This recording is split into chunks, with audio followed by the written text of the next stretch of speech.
एक सहाबी अल्लाह के नबी के पास आए, कहने लगे हलक तू या रसूल अल्लाह, मैं तो मर गया अल्लाह के रसूल। आपने कहा क्या हो गया भाई, क्या हुआ?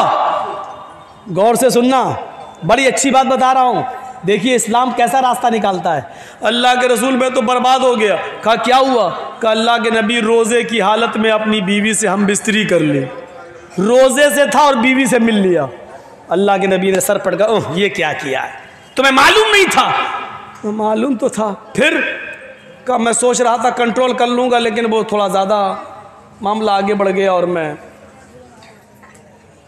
अल्लाह के नबी ने कहा कि चलो कफ़ारा अदा करो। हाँ हाँ कर देंगे कर देंगे। क्या है बताइए तो? अल्लाह के रसूल ने कहा एक ग़ुलाम आज़ाद करो। क्या एक ग़ुलाम ख़रीदूँ और फिर आज़ाद करूँ? हाँ। कहा अल्लाह के रसूल पूरी ज़िंदगी तो मुझे ग़ुलामी करते हुए हो गई है, मुझे तो खुद आज़ाद किया गया है, मैं कैसे कोई ग़ुलाम ख़रीद पाऊँगा, मेरे पास उतना नहीं है। आपने कहा दूसरा ऑप्शन भी है, अगर ग़ुलाम आज़ाद नहीं कर सकते हो तो 60 रोज़े रखो, 60 रोज़े मुसलसल पै दर पै, 60 रोज़े कंटिन्यू लगातार। कहता है कितने? अल्लाह के नबी ने कहा 60 और तुम्हारी बीवी हो जाएगी। कहा अल्लाह के रसूल एक रोज़े का तो ये हाल है कि कंट्रोल नहीं कर पाया, बीवी से मिल लिया, आप कह रहे हैं 60? ये भी ताकत नहीं है मेरे अंदर, ये भी नहीं कर पाऊँगा पूरा। अल्लाह के रसूल मुस्कराए, अच्छा अच्छा ये नहीं कर पाओगे क्या? तो एक रास्ता और है। का क्या? का 60 मिस्कीनों को खाना खिलाओ। कहता है 60? कहा हाँ। कि 60 मिस्कीनों को कहाँ से लाऊं?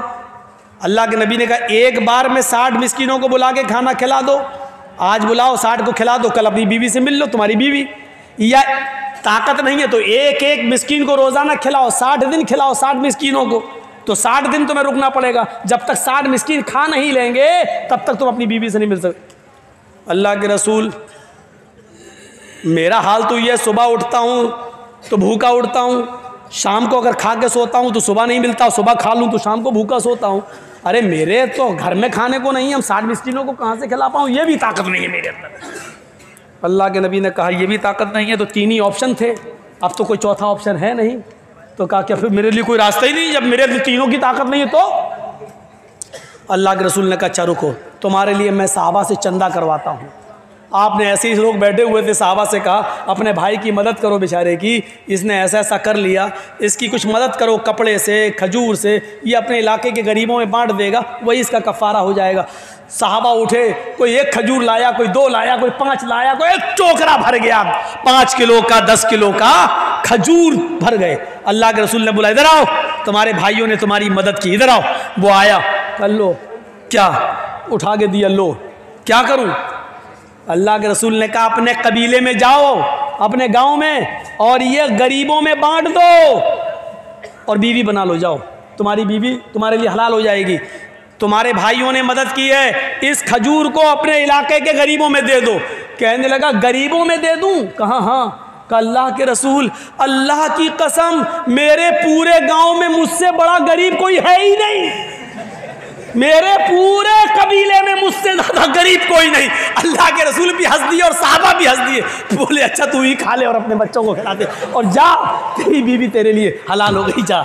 मेरे भाइयों ये रास्ता निकालता है इस्लाम। इस्लाम सबके लिए है। इस्लाम पर अमीर भी अमल कर सकता है और गरीब भी अमल करके जन्नती हो सकता है। इसलिए अल्लाह ने कहा जो इस्लाम को छोड़कर दूसरा रास्ता अख्तियार करेगा उसका कबूल नहीं किया जाएगा, क्योंकि इस्लाम के अंदर ये खुसूसियतें हैं जो और दूसरे मज़हब के अंदर नहीं हैं। अगर आप ईसाई हैं तो पूरे गरीब बन जाओ, जब तक घर मकान सब तक लुटा नहीं दोगे, गरीबों में खर्च नहीं कर दोगे, तब तक जन्नत में नहीं जाओगे। अगर आप हिंदू हैं तो जब तक 2000 रुपये नहीं आग में झोंकने के लिए, तब तक आपको स्वर्ग और पैराडाइज नहीं मिल रही है। किसी में अमीर होना ज़रूरी है, किसी में गरीब। इस्लाम के अंदर आप जिस पोजीशन में हैं आप जन्नती अपने आप को बना सकते हैं। अमीर हैं तो माल की ज़कात दीजिए, खैरात दीजिए और उसका सही इस्तेमाल करिए और जन्नत हासिल कर लीजिए। गरीब हैं तो माल का कोई हिसाब व किताब नहीं है, बकिया चीज़ों पे अमल करके आप जन्नत को हासिल कर सकते हैं। इस्लाम सब के लिए मेरे भाइयों।